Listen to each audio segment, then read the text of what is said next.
Hablándole a todo Chile, más de 1000 emisoras, entiendo, conectadas Así a es. través de las diferentes radios de Archi. Así que muy buenos días y vamos adelante. Vamos a estar hablando de prensa, de libertad de expresión más adelante, presidente, pero es imposible no partir esta conversación por el tema que nos ha tenido a todos ocupados y preocupados, la emboscada en que fueron asesinados los suboficiales Cisternas, Arévalo y Vidal. Sabemos que la investigación es reservada, pero nos interesa saber si, pese al desmarque de Huaychana-Ucamapu, siguen todas las hipótesis abiertas hoy en la investigación. Bueno, en primer lugar, antes de entrar en los detalles de la investigación, en lo que se puede decir públicamente, esto sin lugar a dudas es un hecho brutal, desgarrador, que conmueve, pero que además moviliza a toda la sociedad chilena y a través de este espacio, tal como lo he hecho también en persona, aprovecho de mandarle un fuerte abrazo y todo nuestro respaldo no solo simbólico, sino que también se traduce en hechos concretos, y después podemos hablar más de eso, a las familias de Carlos, de Sergio y de Misael, y a la institución de Carabineros. Estuve en Curanilahue en el funeral de Misael el día anteayer, el día martes, y la verdad es que es todo un pueblo el que está con las familias y con la institución de Carabineros, porque cuando hay un atentado de estas características, o incluso más allá de las características específicas, se está atentando no solo contra una persona, sino contra el país entero. Dicho esto, sobre los detalles de la investigación, todas las líneas siguen abiertas. Eso significa, en esa zona actual, Aguam, pero también Resistencia Mapuche Lafkenche y grupos descolgados que se dedican al robo y blanqueo de vehículos, el tráfico de madera, el narcotráfico. ¿Todo aquello está considerado, presidente? Todas las opciones están abiertas. Lo único que puedo decir es que hay líneas investigativas. Acá no se está actuando a ciegas. Hay cierto, ¿cómo decirlo?, pedazos de hilo de dónde tirar. Acá no es que claro, los investigadores, Carabineros, la Fiscalía no sepan dónde pararse, sino que hay diferentes líneas investigativas. No puedo, por supuesto, por motivos obvios, adelantar ni dar detalles de aquello, pero se está trabajando con los mejores recursos del Estado chileno y además hemos solicitado apoyo a otras instituciones por si esto fuera necesario, pero como ustedes han visto también en otros casos, tenemos muy buenos equipos investigativos, y cuando han habido crímenes graves, el último es el caso del teniente Manuel Sánchez, encontramos a los culpables. En todos los casos en donde ha habido asesinatos o bajas de Carabineros en servicio. Salvo en el caso del Cabo Palma. No, en todos hay detenidos y con juicios en curso. La teniente Olivares, Salazar, Palma, en el caso Nain Retamal, y también, por cierto, esto va a suceder acá. ¿Cuánto control efectivo hay del territorio que está bajo estado de excepción ya prácticamente 2 años? Porque parece no ser suficiente si cuando una patrulla de Carabineros se mueve sola, en un vehículo blindado, con armamento pesado, termina atacada de la manera que ocurrió en esta oportunidad. ¿Hubo una mala decisión al dejar moverse en una zona compleja a una patrulla realizando controles de medidas cautelares? Mire, el detalle del operativo, yo creo que es mejor que se refieran quienes están en terreno, porque estar juzgándolo desde acá, desde Santiago, creo que sería irresponsable. Lo cierto es que, en particular, en la provincia de Arauco, habíamos tenido una disminución de los delitos y hechos de violencia muy significativa, muy significativa. Y todos comprenderán que un estado de excepción, su mismo nombre lo dice, debe ser excepcional, y por lo tanto uno no puede naturalizarlo y pretender que este se mantenga ad eternum. Dicho esto, 2 años no es demasiado tiempo. Es mucho tiempo, sin lugar a dudas. Evidentemente, esto nos da cuenta de que siguen existiendo grupos cuyas características no quiero adelantar, porque acá podemos, como tú bien decías, hay diferentes hipótesis abiertas, pero grupos criminales en cualquier caso, que tienen que ser totalmente desarticulados. Y terrorismo, decía usted el primer día. Es que, mira, ¿usted lo dijo? Sí, es que no me arrepiento de eso. Un ataque de estas características tiene connotaciones terroristas. Después podemos discutir por qué la ley o no la ley, eso es una discusión jurídica y respecto de la técnica legal de qué es mejor para obtener condena. Pero yo no le hago asco a la palabra, digamos, frente a un atentado de estas características. Creo que la condena tiene que ser total y no debe haber matices en aquello. Entonces, ante la pregunta, los procedimientos y tuvimos una reunión la ministra de Defensa con el subsecretario del Interior en conjunto con todos los altos mandos y los generales de la zona y lo que establecimos es que de ahora en adelante acá lo que se estaba haciendo es la revisión de una medida cautelar nocturna. Sí. Y esas medidas se estaban realizando en patrullajes por parte de Carabineros. Ahora, todos ese tipo de patrullajes se van a hacer de manera conjunta, Fuerzas Armadas y Carabineros. En la zona habíamos tenido una disminución, como les contaba, importante de la violencia. En el año 2023 teníamos un 16,8% menos de eventos violentos respecto a 2022 y un 43% en relación a 2021. Tenemos un 157% más de detenidos respecto a 2022. Las principales bandas, y ustedes lo han visto con los juicios, han sido desarticuladas o golpeadas muy duramente. Además, estamos llevando adelante, además del fortalecimiento de la persecución del delito y desintegración de bandas dedicadas a acciones criminales, estamos llevando adelante un proceso de diálogo que es inédito en la zona, que es el proceso de la Comisión de la Paz y Entendimiento, que también está dando resultados. Entonces, yo lo que pido es que con esto no volvamos a foja cero, porque se había avanzado harto y acá tenemos que mantener aquello para poder entregarle paz a la gente que habita en la zona y, bueno, y en todo el país, y por cierto, seguridad a los carabineros. Presidente, en medio, por cierto, del episodio dramático y criminal del fin de semana pasado, aparece también la situación del general Yáñez, ¿no?, que encabeza la institución y que digamos, en un momento complejo, considerando que el 7 de mayo iba a ser formalizado, se postergó finalmente la fecha de audiencia de formalización hasta octubre. ¿Intervino el gobierno para conseguir la postergación de esa audiencia? La fecha... Quien fija la fecha son los tribunales de justicia y los tribunales de justicia son poderes totalmente independientes del Ejecutivo. La Fiscalía es quien lo solicita, la Fiscalía es un poder autónomo y nosotros somos respetuosos tanto de la autonomía como de la independencia de los poderes del Estado. Ahora, es a todas luces evidente que está, y es de sentido común, y esto yo creo que todo el mundo lo dijo, que en estas condiciones era muy inconveniente que el general director de Carabineros esté sometido a una formalización en estas características. Pero la decisión es autónoma de la Fiscalía y de tribunales de justicia. Ahora, ¿cree que queda en entredicho de todas formas la autonomía del Ministerio Público cuando se presiona en el fondo de alguna manera para que se postergue y finalmente eso es lo que ocurre? No creo que quede en entredicho la autonomía. La Fiscalía toma las decisiones de manera responsable, meditada, y uno no puede decir que no quiero que haya debate público respecto a determinado punto. Hubo un debate público, la Fiscalía tomó una decisión basada en los antecedentes del caso. A mí me parece una decisión razonable, pero respeto la independencia del Poder Judicial y la autonomía de la Fiscalía. Y yo creo que lo importante señalar en esto es que la institución de Carabineros, yo esto lo he dicho en reiteradas ocasiones, las personas pasan, las instituciones quedan.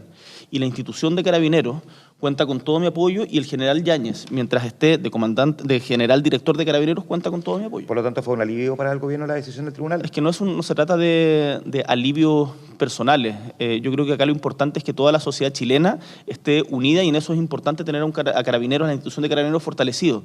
Yo he conversado. Una de las cosas que ha golpeado muy duramente a la institución de Carabineros es que por diferentes motivos son varios los directores generales que no han podido terminar su mandato en tiempo y forma.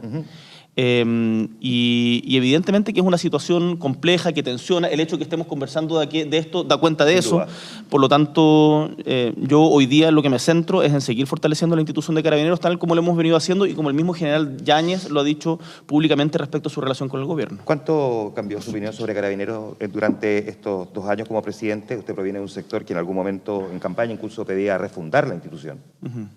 Mire, en primer lugar, una de las cosas que conversábamos ayer, Carabineros de Chile y sus más de 60.000 integrantes, son la presencia del Estado en los territorios más inhóspitos. Yo, ustedes saben, vengo de Magallanes y en Magallanes hay lugares muy apartados como por ejemplo Puerto Toro, que es la comunidad poblada más al sur del mundo, en la isla Navarino, y en todos los lugares como esos, o no sé, pienso el Paso El León en la región de los lagos, la presencia del Estado es Carabineros.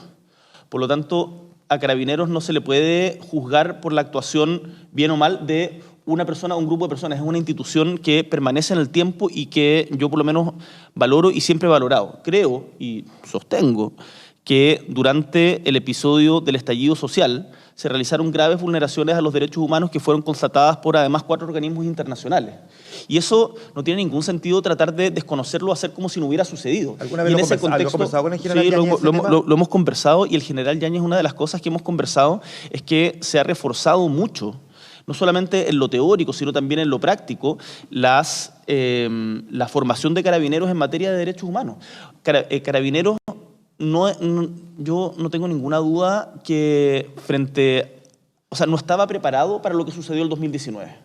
Y había habido una desinversión en carabineros en materia de herramientas policiales, de formación, etcétera, y por lo tanto fue algo que a Chile entero fue muy intempestivo, pero además a la institución encargada de mantener el orden público fue muy brutal. Pero hubieron violaciones a los derechos humanos, y eso no tiene sentido desconocerlo. Entonces, yo no me arrepiento de haber levantado la voz en ese momento para decir, esto está mal, hay que pararlo. Ahora, respecto a los adjetivos, yo jamás festiné ni me hizo ningún sentido esta imagen burda del perro aquel, del perro matapacos, como le llamaban. Ustedes jamás van a encontrar una declaración mía festinando o haciendo gala de aquello. Me parece que es ofensiva, me parece que es denigrante y no es la manera que yo entiendo cómo se tiene que hacer la política. Una última cosa, presidente. ¿Se termina de alguna manera por liquidar el criterio TOA a partir de lo que ha ocurrido con el general Yáñez?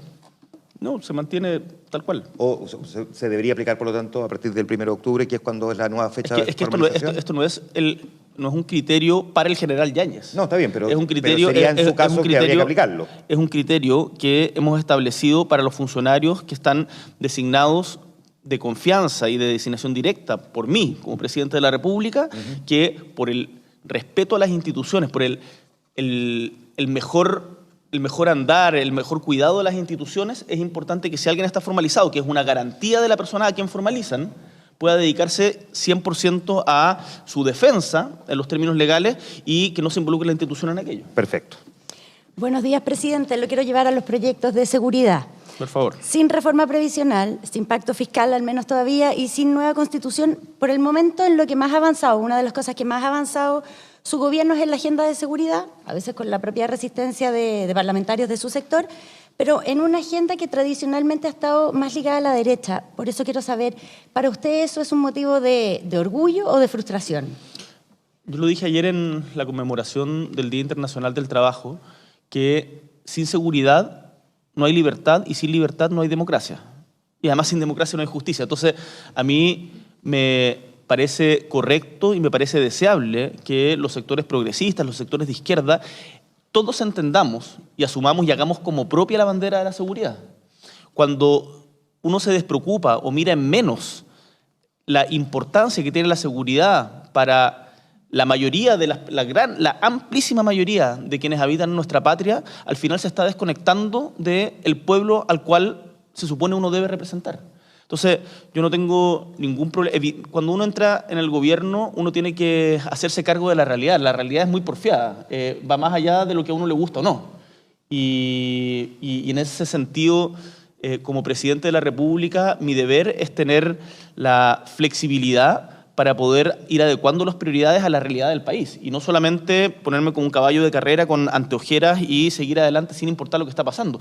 Y la seguridad es la principal prioridad de los chilenos y chilenas y es la principal prioridad de este gobierno, mía personal, y por lo tanto me enorgullezco de que hayamos hasta ahora sacado 52 leyes en materia de seguridad, actualizado la infraestructura del Estado y la arquitectura institucional para poder enfrentar un nuevo tipo de crimen que no conocíamos en Chile, y no me cabe ninguna duda que el Estado hoy está mejor parado que hace 2 años para poder enfrentar estas situaciones, pero los cambios no se provocan de la noche a la mañana. Dado que los cambios no se provocan de la noche a la mañana, este discurso que usted está planteando, ¿cree que ha permeado bien en su sector, de que la seguridad también es un tema de la izquierda?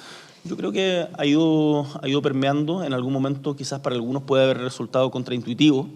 Esto no significa renunciar a otros temas. Yo creo que, por eso yo hacía por decirlo de alguna manera, este andar. Sin seguridad no hay libertad. la libertad para nosotros también es muy importante. Sin libertad no hay democracia. La democracia la hemos levantado como una de las banderas fundamentales de los gobiernos progresistas. Y sin democracia no hay justicia. Yo sigo levantando muy firme la bandera de la justicia social, de la justa redistribución de la riqueza, etc. Entonces, creo que son cosas que van concatenadas, pero por lo tanto hay que asumir la relevancia que tienen. Y hoy día la seguridad es la principal preocupación de los chilenos y chilenas y tiene que ser la principal preocupación del gobierno, y eso se refleja en hechos, no solamente en palabras y en discursos. Este gobierno ha aprobado más proyectos de ley en conjunto con el Parlamento, no es una sola voluntad del Ejecutivo, en conjunto con el Parlamento, en un comienzo en un acuerdo con la Cámara y el Senado, el Ejecutivo, Cámara y Senado, más proyectos de seguridad que de lo que se habían aprobado en todos los últimos periodos. Y eso es bueno para Chile, no es como bueno para el gobierno. Estamos adecuándonos a las condiciones y a los tiempos actuales. Y eso yo me enorgullece, pero me desafía. Y creo que esto tiene que ser una reflexión que permee en todos los sectores progresistas y de izquierda. Ahora, lo que sí me gustaría agregar, que es algo que se comenta poco, en materia de seguridad, muchas veces la discusión pública está principalmente centrada en uno de los elementos fundamentales de la seguridad, que es la eficacia en la persecución del delito, las penas asociadas a los delitos que se cometen y el fortalecimiento de las policías. Eso es, sin lugar a dudas, fundamental, una pata central de la mesa. A mí me gustaría decir que como gobierno también estamos abordando otras, que tienen que ver, yo diría, dos dimensiones. Uno, y en esto permítanme tomar un tiempo, si es necesario nos extendemos después. Adelante. Muchas gracias. Uno es la cohesión social. Una de las cosas que yo he aprendido y que he visto palmariamente recorriendo Chile es que los barrios organizados, los barrios en donde los vecinos se conocen, los barrios en donde hay espacios públicos que funcionan, que están en buenas condiciones, son barrios más seguros. De eso no tengo ninguna duda. Por lo tanto, el fomentar y apoyar a las juntas de vecinos, el recuperar los espacios públicos, como se ha hecho, por ejemplo, con el caso muy violento de los narcomausoleos y transformarlos donde había narcomausoleos en parques para niños. Los operativos que ustedes han visto masivos en la región metropolitana, pero no solo en la metropolitana, recuperando lugares tomados por delincuentes. Pero además llenar esos espacios con cultura y con deporte es parte esencial de las características de un gobierno progresista. Ahí también estamos enfrentando la delincuencia. Cuando le damos alternativas de organización, de socialización, insisto, con deporte, cultura, educación, en los barrios, eso es fundamental. Y la segunda dimensión tiene que ver con las cárceles. La gran mayoría de las personas que cometen delitos, en nuestro país al menos, pero esto en literatura comparada es igual, tienen algún pariente que ha cometido delito antes. Si nosotros no nos tomamos en serio la reinserción, en particular estoy pensando en la reinserción juvenil, y no logramos cortar esa cadena, al final seguimos trabajando con una bomba de tiempo. Entonces, la pega que se hace al interior de las cárceles, yo sé que esto puede ser impopular, porque dice, ¿por qué los delincuentes casi que debieran podrirse en la cárcel y no importa? Pero si de ahí se está reproduciendo el delito. Y si uno no le da, yo estuve hace poco en Coquimbo, en el Centro de Reinserción Juvenil de Coquimbo. Uno de los chicos había dado la PAT, la prueba para entrar a la universidad. Y le había ido bien en matemáticas. Había sacado más de 600 puntos. Estaba condenado por un homicidio. Y los tutores, las educadoras me decían, y él mismo en una conversación me dijo, mira, yo tengo muy claro que si no tengo como estudios, de acá voy a salir y voy a tener que delinquir de nuevo nomás. Si no tengo herramientas, ¿qué voy a hacer? Entonces, si no cortamos si no le metemos mucha cabeza, muchos recursos, mucha más también pasión a lo que pasa al interior de las cárceles para evitar que se cometan delitos desde las cárceles, como hemos hecho, por ejemplo, al inhibir las señales de celulares en una medida inédita en el 40% de las cárceles chilenas y estamos avanzando hacia el 100%. Y además en materia de reinserción vamos a seguir teniendo este problema permanentemente.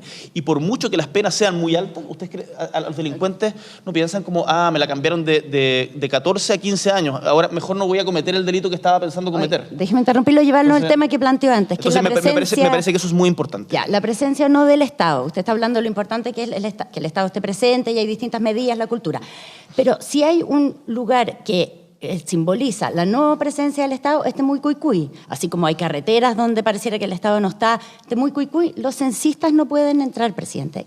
¿Qué vamos a hacer con esa situación? ¿La tenemos que naturalizar? ¿Tenemos que acostumbrarnos a que hay lugares a los que ni siquiera lo del censo puede llegar? No, ningún lugar del territorio nacional puede tener un puede prohibir el ingreso de los organismos del Estado. Eso no puede ser naturalizado, y los lugares en donde aquello suceda, siempre se habla de que hay ciertos barrios rojos, más allá del ejemplo que tú pones, también se ponen algunos ejemplos de poblaciones complejas. Eso, por cierto, que no hay que naturalizarlo, no hay que darlo por hecho, y hay que enfrentarlo, combatirlo y ganar esa pelea.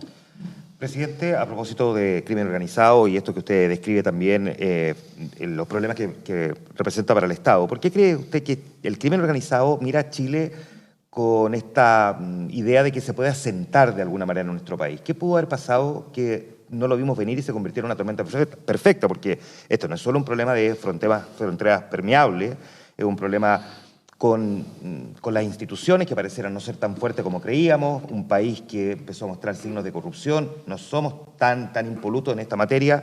¿Qué pasó que el crimen organizado se empezó a instalar y mira a Chile como lugar de asentamiento? A ver, estos son procesos complejos de larga data, en donde Chile... No es que todos los delincuentes se hayan despertado un día y hayan dicho vamos a Chile, es un problema a nivel regional.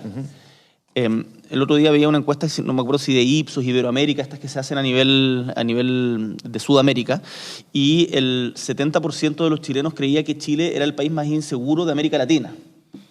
Eso, ustedes periodistas estarán de acuerdo en que está totalmente alejado de la realidad, pero es la percepción, y la percepción es muy importante. La percepción es muy importante, porque la sola percepción de inseguridad trae consigo la limitación en el ejercicio de derechos que son fundamentales. Entonces, Chile hoy día es un país que no está ajeno a las corrientes mundiales respecto al crimen organizado. No es que esté mucho peor que el resto de los países, pero eso no puede ser consuelo en absoluto, y por eso nosotros nos hemos preocupado, y parte de las reformas que hemos hecho, de las reformas en seguridad, no todas las reformas en seguridad son aumento de pena, sino que tiene que ver con cómo mejoramos, por ejemplo, la unidad de análisis financiero, cómo mejoramos o cómo le damos mayores herramientas a aduanas, cómo fortalecemos nuestra presencia en la frontera. Entonces, todas esas cosas se están haciendo hoy día, no se van a cambiar de la noche a la mañana, y el crimen organizado en el mundo muchas veces ha avanzado más rápido que el Estado. Yo creo que en Chile tenemos instituciones lo suficientemente sólidas como para hacernos cargo de este problema y enfrentarlo y ganarle la batalla. Es una batalla difícil, ahora, en donde van a haber más tropiezos, sí, pero es una batalla que, no me cabe ninguna duda, vamos a ganar, y lo esencial para poder ganarla es que en esto no haya oportunismo, haya una visión de Estado y de sociedad de largo plazo, y no se traten de sacar réditos políticos de corto, que muchas veces en el debate pareciera estar a la orden del día. Ahora, es una batalla, como bien dice usted, presidente, que no es local, es un problema latinoamericano y de hecho mundial. El crimen organizado también está operando muy fuertemente en países europeos, ni hablar de lo que ocurre en África. ¿Cómo se hace cuando ya no es solamente un problema local? Y déjeme agregarle también, a propósito de lo que usted describe como herramientas que tenemos o las que estamos buscando tener para enfrentar a un sector que hoy día pareciera manejar hasta el 5% del Producto Interno Bruto, por lo tanto, despojarlo de esa cantidad de plata no va a ser fácil, es decir, no van a soltarlo tan fácil. Bueno, por eso nosotros hemos planteado algunas iniciativas que también han sido polémicas y han generado mucha resistencia, como por ejemplo el levantamiento del secreto bancario. Yo no entiendo cómo a estas alturas, tal como hay tanta premura para poder legislar respecto a otras legislaciones que son importantes, no existe premura para poder desarmar la ruta del dinero en justamente este tipo de organizaciones que funciona, si acá están donde está la plata. Como tú bien dices, la plata está íntimamente vinculada al delito, no es como claro, solo maldad por... Bueno, evidentemente esto es... Claro, la maldad no es el fin. Claro, yo no me corresponde hacer como aseveraciones psicológicas, pero hay gente que tiene que responder ante la justicia y tenemos que desarmarle todo el entramado que tienen, y parte de eso es el entramado financiero. Entonces, por eso es muy importante, por ejemplo, lo que se ha hecho con los negocios fachada en el último tiempo, en donde existe la presunción que se utilizaban para lavar el dinero, obtenido de manera ilícita. Ahora, no hay que estigmatizar a un negocio en particular, pueden ocupar varios de diferentes tipos, y hemos visto que también este tipo de delitos también terminan en otros países. La experiencia es que ha permeado a otras instituciones más grandes o instituciones estatales. Entonces, acá no hay que confiarse en absoluto, todo el mundo tiene que estar disponible para responder ante la ley, Por cierto, la presunción de inocencia sigue siendo tremendamente importante en un Estado de Derecho, pero yo soy partidario, por ejemplo, de, a propósito de lo que tú dices, levantar el secreto bancario para poder tener todas las herramientas que estén a nuestra disposición para combatir el crimen organizado, también desde la perspectiva de la ruta del dinero. Usted que mencionaba el tema carcelario, tenemos por otro lado también un serio problema en materia de población carcelaria. De hecho, el mismo ministro de Justicia, Luis Cordero, ha hablado de 54, casi 55.000 presos, de los cuales 40% son personas que están en prisión preventiva. Déjeme preguntarle si usted cree que se está usando esa medida cautelar. Es muy grave cuando cerca de la mitad de quienes están presos están en prisión preventiva, porque ellos están ahí. La prisión preventiva no se puede entender como una condena, sino que están ahí por más bien el peligro de fuga, no es una condena anticipada. Aunque algunos lo entienden de esa manera. Independiente de cómo se quiera entender, jurídicamente no es así. Por cierto. Y por lo tanto, la prisión preventiva tiene que utilizarse con todo el rigor de la ley cuando exista peligro de fuga. Y nosotros tenemos que pensar en medidas cautelares menos gravosas que impliquen la posibilidad de tener un control efectivo respecto de esas personas. Por ejemplo, las tobilleras, por ejemplo, no sé, hay diferentes mecanismos tecnológicos que pueden ayudar a aquello, sin además sobrecargar a carabineros y a las cárceles. Ahora, nosotros estamos aumentando significativamente el cupo de las cárceles. Estamos construyendo más plazas en las cárceles. Porque también es muy importante, yo sé que, insisto, que esto puede ser impopular, pero si no nos preocupamos de la situación al interior de las cárceles, estamos acelerando una bomba de tiempo que ya está funcionando. En Chile, el Estado tiene control efectivo de las cárceles. Eso no sucede en otros países de América Latina. Si es que no tomamos medidas necesarias para evitar el hacinamiento, para trabajar más en reinserción, para inhibir, por ejemplo, lo que estamos haciendo la señal de celulares en las cárceles, para fortalecer también y preocuparnos de la importancia de la probidad de gendarmería, es un problema. Entonces son temas que tenemos que abordar también y que como gobierno, cuando digo tenemos que abordar, no es como ojalá que alguien lo haga, como gobierno lo estamos haciendo. Perfecto. Ya que habla, presidente, de entrar y salir de la cárcel, hablemos un minuto de los indultos, sobre todo teniendo en cuenta la situación de Luis Castillo, que la semana pasada fue condenado a 4 años de cárcel.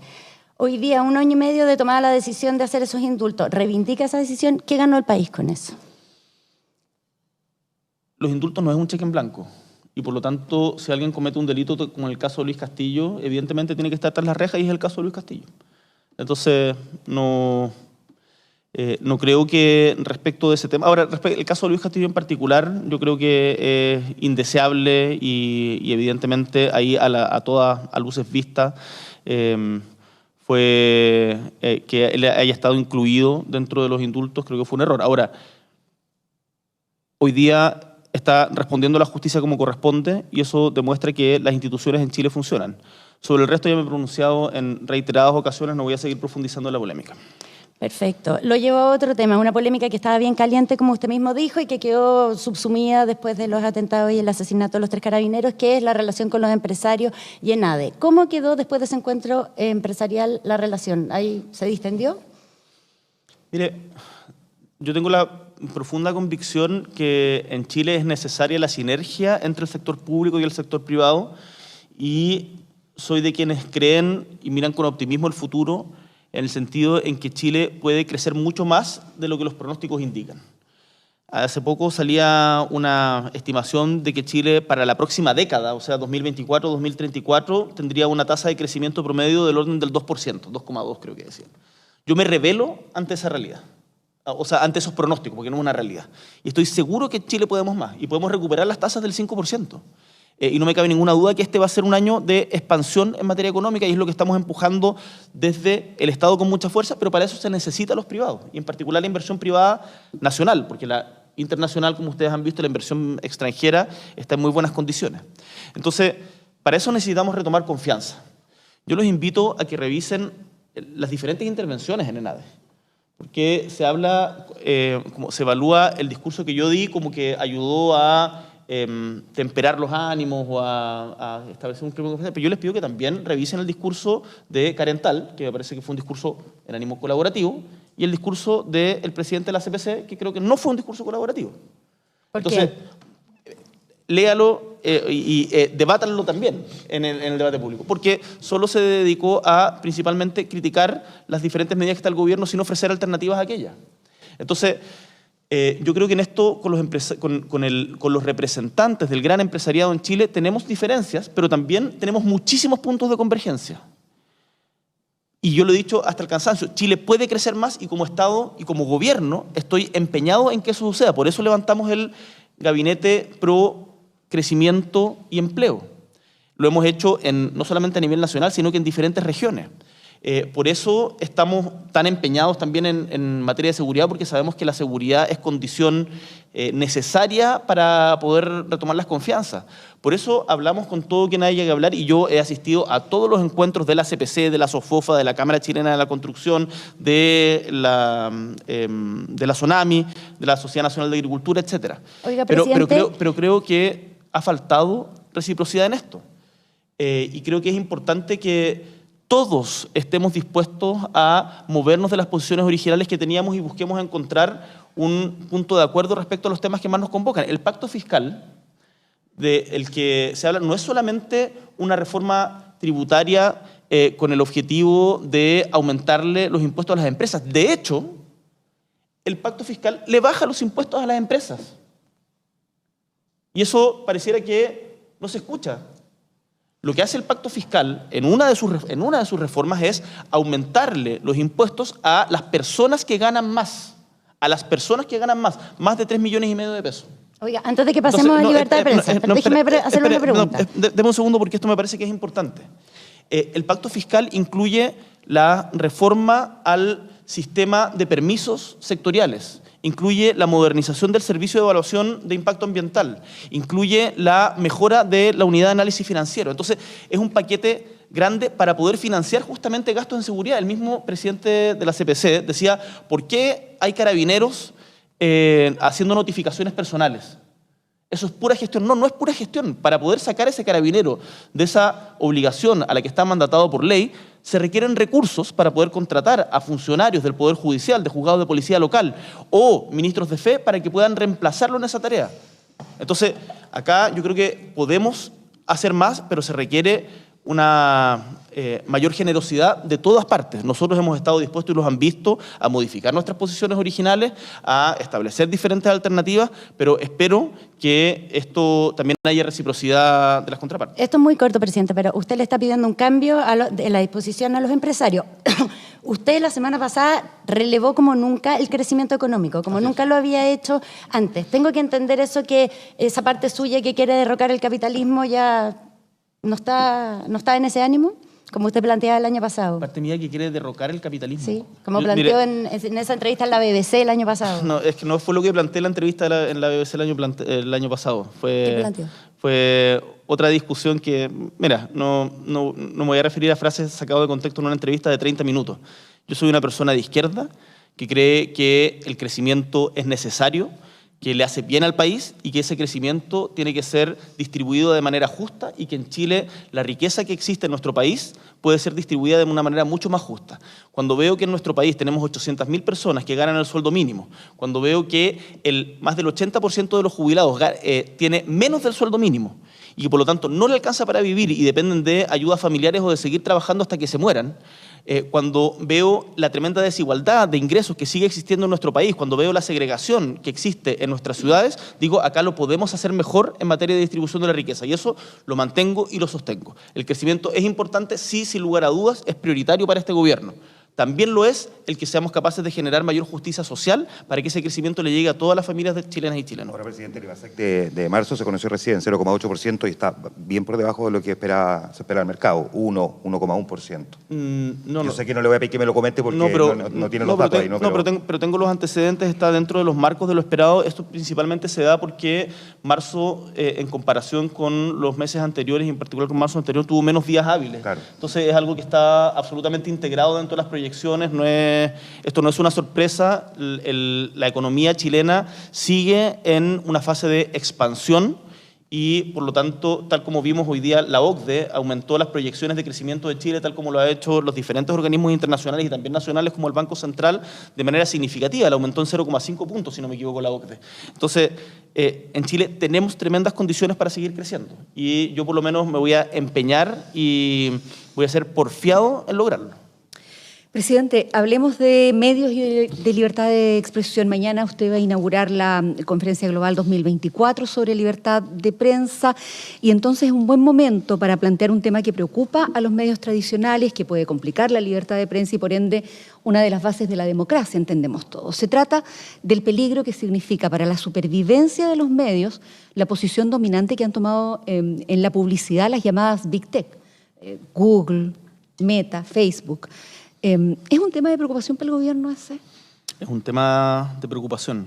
Cuando existe tal concentración de los recursos y desde ahí la distribución de los mismos, evidentemente se afecta a la libertad de prensa y cuando se afecta a la libertad de prensa y cuando hay menos diversidad de voces en el debate público, se afecta de manera sustantiva a la democracia. Entonces, sí es una preocupación. Una de las cosas que conversábamos con Archie, de hecho que nos planteó la directiva, es la posibilidad, por ejemplo, de hacer convenios con el Ministerio de Obras Públicas, en particular con las diferentes obras que se realizan permanentemente en regiones para poder que todo ese avisaje sea a través de radios regionales, por ejemplo.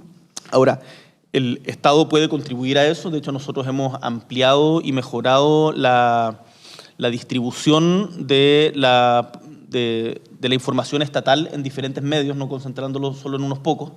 Pero eso es insuficiente si es que no hay una conciencia también del sector privado en que esto es tremendamente importante. Del sector privado Me refiero para... a estas grandes multinacionales, no estoy hablando de una empresa en específico. Estoy hablando a propósito de la pregunta que tú hacías. La Asociación Internacional de Radiodifusión, la AIRE, en una entrevista radial esta mañana planteaba que los gobiernos tenían que ayudar a nivelar la cancha.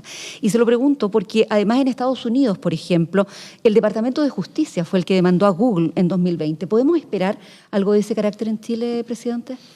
Yo no descarto ninguna alternativa que nos permitan avanzar en mayor libertad de prensa. El hecho de que hoy día se esté celebrando este evento respecto a la libertad de prensa en Chile, este es un evento mundial, sí, donde vienen representantes de todo el mundo y que se está realizando en nuestro país. Esto no podría hacerse en cualquier país.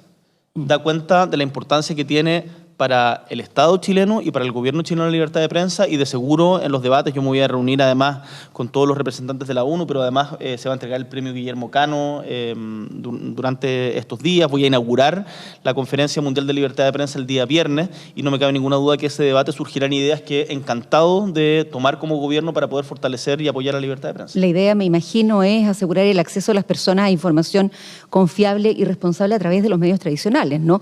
Y combatir la desinformación, la información errónea o directamente falsa, principalmente a través de redes sociales.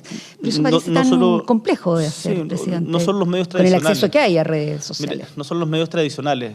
Uno no puede negarse al avance de la tecnología. Hay un sketch que es muy interesante, donde aparecía un monje cuando se pasa del pergamino a los libros y que se resistía muchísimo y dice, jamás, esto de los libros no sirve para nada, yo quiero seguir con mi pergamino que voy desenrollando. Y al final las plataformas desde las cuales se comunica pueden ir cambiando, pero el espíritu que inspira la libertad de prensa es el mismo. Y sea en plataformas digitales, en medios tradicionales, en radios, que entiendo sigue siendo... Es que el tema de la responsabilidad no es lo mismo, pues, no, presidente. pues la responsabilidad que tenemos los medios tradicionales no es la misma que hay en la entrega de información en redes sociales. Es que tenemos que avanzar ese ya. Tenemos que avanzar hacia que... Y ese equilibrio es muy difícil de lograr. Pero es un debate que hay que darlo sin pelos en la lengua y sin... De hecho, las redes sociales han ayudado a elegir presidentes, por ejemplo, lo sabemos. Y hemos visto cómo... en el caso de Trump, y hay acusaciones graves de que gobiernos extranjeros han incidido en aquello, en el caso de la relación... Entonces la responsabilidad no es igual. O sea, el Estado tiene una responsabilidad tremenda de nivelar la cancha, como bien me señalabas tú.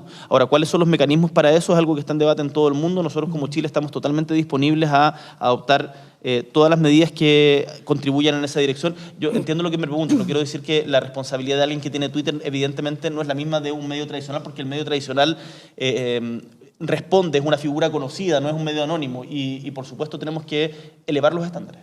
Presidente, ¿usted sigue creyendo que la prensa y la libertad de expresión deben incomodar al poder como planteaba en junio de 2021? Se lo pregunto porque... Estoy convencido de aquello. De hecho, Se me lo han incomodado. porque hace unos días en la entrega de unos premios de periodismo, No, hoy día no. lo repetía la ministra Vallejo, pero agregaba que la prensa no puede olvidar que también tiene poder y que debe saber manejarlo. Entonces, ¿incomodamos a la autoridad o mejor no lo hacemos? No, incomódenla. Yo eso es lo que le decía. A mí me han incomodado un par de veces. Y que en buena hora. Ahora, yo me imagino que nadie... Y nos ha dejado de hablar por algunas semanas, reconozcámoslo. No, ha participado de actividades públicas, pero no ha dado entrevistas ni ha respondido preguntas de sus periodistas, no soy de las los periodistas de La Moneda. No soy de las personas que se amurra y deja de hablar. Yo estoy permanentemente realizando actividades públicas y de manera periódica respondo preguntas y me someto a estas entrevistas sin pauta, en donde nos pasamos de la hora de manera significativa. Sí, sin duda. Y tenemos que seguir, presidente. Y podemos quedarnos acá y no tengo ningún problema. Así que bienvenido que la prensa incomoda al poder y eso tiene que seguir siendo así y es algo que hay que defender a rajatabla. Pero usted ha sido crítico varias veces, la última vez creo que fue en ENADE, de el rol que cumple la prensa. ¿Cuál es el cargo, presidente, que le hace a los medios profesionales? ¿Cuál fue mi crítica en ENADE, Angélica? En ENADE dijo, o fue antes de ENADE que dijo que nunca recogían adecuadamente los logros, un poco la misma crítica que a los empresarios, que replicaban la crítica y que no recogían los logros No, de los empresarios. lo que dije en ENADE fue otra cosa. A ver. En ENADE dije que hemos podido seguir las reflexiones que ha hecho el mundo de los grandes empresarios porque la prensa le da una envidiable cobertura. Ya. Esas fueron las palabras que ocupé. Yo no sé si alguien podría cuestionar aquello. O sea, no sé si habíamos conocido antes las cartas a los accionistas de la manera tan profusa que se hizo durante las últimas... lo que me parece muy bien. Porque eran interesantes las cartas de los accionistas. Nunca habían estado tan críticas, por decirlo así. Y me parece muy bien. Y me parece muy bien que así sea. Lo que yo creo, y que es parte del debate y de la historia chilena, es que en particular en los medios escritos hay una línea editorial marcada y que es legítima y que no cuestiono, pero en donde falta diversidad respecto de la posición política que tienen estos medios. Y eso ha sido así hace mucho tiempo en la historia de Chile. Pero eso está bien que así sea. Y la gente de El Mercurio y de La Tercera está acá en los patios de La Moneda y nos hace preguntas y La Segunda sigue sacando las portadas que saca y está muy bien. Y eso es parte de la libertad de prensa. Y si a mí me incomoda, mala suerte que me incomode. Si a mí no me gusta, mala suerte que no me guste. Yo soy presidente de la República y podré rabiar puertas adentro, pero eso es parte de la libertad de prensa y la libertad de prensa es algo que yo por lo menos voy a defender a rajatabla, independiente de qué medio me guste leer o no. Presidente, nos queda nada de tiempo, pero si estábamos hablando de empresarios, es imposible no hablar de trabajadores y de esta petición de la CUT de elevar, no hablan ya de salario mínimo, sino de salario vital, sobre los 600.000 pesos de aquí al final del gobierno. ¿Eso es posible? ¿Se va a discutir?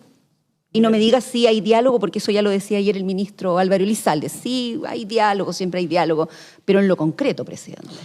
Nosotros nos pusimos como meta, y esta era parte de nuestro programa, el llegar a un salario mínimo de 500.000 pesos en los 4 años de gobierno. Y lo van a hacer en julio, y eso ahora. Lo logramos. Y el 1 de julio empieza a regir el salario mínimo de 500.000 pesos. Recordemos que cuando llegamos el salario mínimo era de 350.000 pesos. Esto fue producto de un gran acuerdo entre gobierno, trabajadores y empresarios. Por lo tanto, ese acuerdo implicó que este año, en particular, no hay negociación respecto de sueldo mínimo, porque se hizo una negociación de más largo aliento. Y por lo tanto queda para el próximo año.